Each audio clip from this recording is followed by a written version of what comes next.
Hello दोस्तों, स्वागत है आपका हमारे यूट्यूब चैनल जीके की खुराक में। आज मैं आपको बताऊंगा हरियाणा की प्रमुख नदियों के बारे में एक ट्रिक के माध्यम से। इस ट्रिक में मैं आपको सभी डिटेल्स उन नदियों के बारे में, कौन सी हैं, कहां से बहती हैं, किस ओर बहती हैं, सभी बताऊंगा। सो गाइज, मैं आपको एक स्टोरी बताऊंगा जिससे आपको ये सभी नदियाँ याद करने में आसानी होगी। तो चलिए करते हैं वीडियो को स्टार्ट।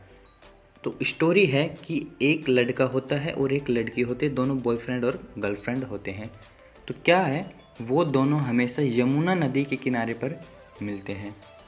जब कभी भी वो मिलते हैं यमुना नदी के किनारे पर मिलते हैं। एक दिन की बात क्या है, लड़की को शहर जाना होता है अपनी पढ़ाई के लिए।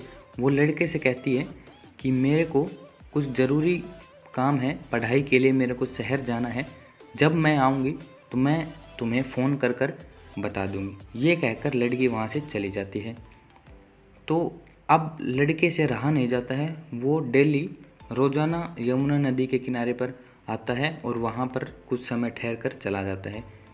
फिर लड़की अपनी पढ़ाई पूरी कर कर गाँव आती है, तो वो लड़के को बताती नहीं है कि मैं आ रही हूँ फ़ोन करके। वो सोचती है मैं सरप्राइज़ दूँगी अपने बॉयफ्रेंड को।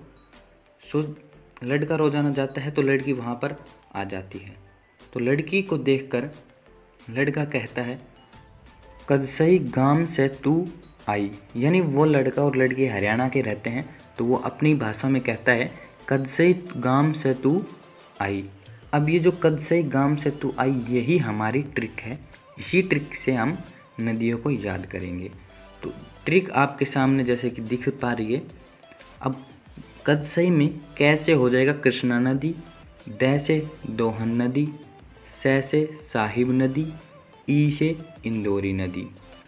बात करें गांव में तो जी से हो जाएगा घग्गर नदी।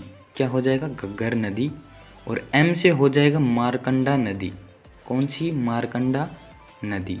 और स से हो जाएगा सरस्वती नदी, टी से टांगरी नदी, और आई में वाई से हो जाएगा यमुना नदी। तो ये आपकी नदियाँ हो गई। अब और इनकी डिटेल के बारे में बताऊंगा। तो जो आप रेड कलर में इन नदियों को देख पा रहे हैं, जो 4 नदियाँ हैं रेड कलर में, ये दक्षिण प्रवाह की नदियाँ हैं। यानी ये हरियाणा के दक्षिण दिशा की ओर की तरफ बहती हैं। और जो आप ग्रीन कलर में देख पा रहे हैं इन नदियों को, ये उत्तरी प्रवाह की नदियां हैं, यानी हरियाणा के उत्तर की तरफ बहती हैं। और जो केवल जो यमुना नदी है, पूर्वी प्रवाह की नदी है। अब और बात करें, जो दक्षिण प्रवाह की नदी है रेड कलर में, ये अरावली पहाड़ियों से निकलती हैं। कहाँ से निकलती हैं? अरावली पहाड़ियों से ये निकलती हैं। और जो ग्रीन कलर में उत्तरी प्रवाह की नदियां हैं, ये शिवालिक की पहाड़ियों से निकलती है। एक बात का ध्यान रखें कि और लड़का लड़की को क्या कहता है, यही आपको याद रखना है। इसी से आपकी सारी नदियां कवर हो जाएंगी हरियाणा की। सो गाइज, वीडियो पसंद आई है, ट्रिक आपको अच्छी लगी है, तो ही हमारे चैनल को सब्सक्राइब कीजिए, वीडियो को लाइक कीजिए।